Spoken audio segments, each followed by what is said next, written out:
Recognize the gentlelady from Florida, Ms. Demings, for 5 minutes. Thank you so much, Mr. Chairman. Mr. Zuckerberg, during discussions of changing Facebook's platform policy in 2012, you said that, and I quote, "In any model, I'm assuming we enforce our policies against competitors much more strongly." It sounds like Facebook weaponizes its policies to target competitors. Why would Facebook enforce its policies against competitors more strongly? Congresswoman, when we were a much smaller company, we saw that— This is 2012 now. This was in 2012, so please go right ahead. Sure. We've had policies in the past that have prevented our competitors, which at the time we were primarily worried about larger competitors, from using our platforms to grow and compete with us.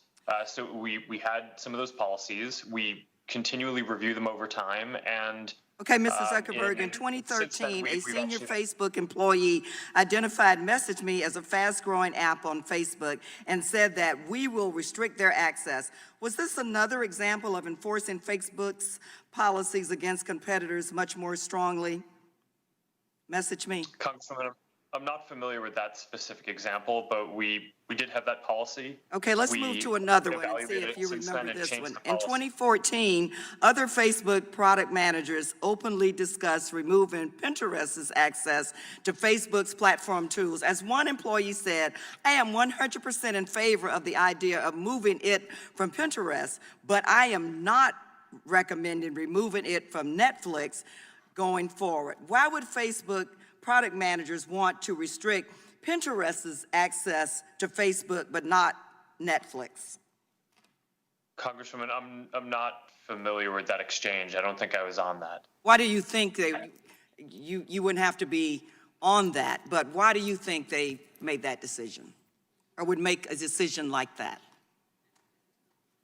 Well, Congresswoman, as I said, we used to have a policy that restricted competitors from using our platform, and Pinterest is a social competitor with us. It's one of the many competitors that allow people to share different types of Mr. content with their Zuckerberg, these communities. examples and supporting documents strongly suggest that Facebook does weaponize its platform policies, enforcing them selectively to undermine competitors. But let's move on. Mr. Cook, I am concerned that Apple's policies are also picking winners and losers in the app economy, and that Apple rules mean Apple apps always win. Mr. Cook, in 2019, Apple removed from the Apple Store certain apps that help parents control their children's devices. Do you remember what justification Apple cited?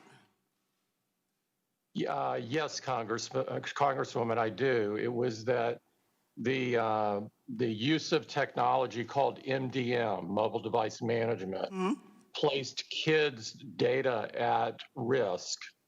And so we were worried about the safety of kids.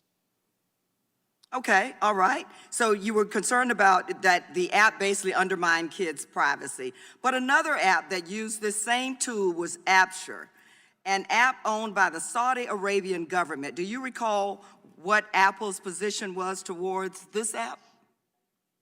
I'm not familiar with that app. Okay, Apple allowed this Saudi app to remain. So there are two types of apps. They use the same tool. Apple kicks one out and said that was one that was helping parents, but keeps the one owned by a powerful government. If that is correct, Mr. Cook, that apps that supposedly did the same thing, why would you keep the one owned by a powerful government? I'd like to look into this and get back with your office. It sounds like you applied different rules to the same apps. We apply the rules to all developers evenly. Did the fact that Apple had its own, Mr. Cook, let me just ask you this. Did the fact that Apple had its own parental control apps that were competing with these third-party apps contribute to Apple's decision to kick them off the Apple Store? Mr. Cook, what do you think about that? It did not. There's over 30 parental controls on the App Store today. So there's plenty of competition in this area. And I would point out that this is not an area where Apple gets any revenue at all. We do this Mr. Cook, because I didn't ask parents anything were- about revenue. That was not my question, but I'm out of time. And thank you so much, Mr. Chair. I yield back.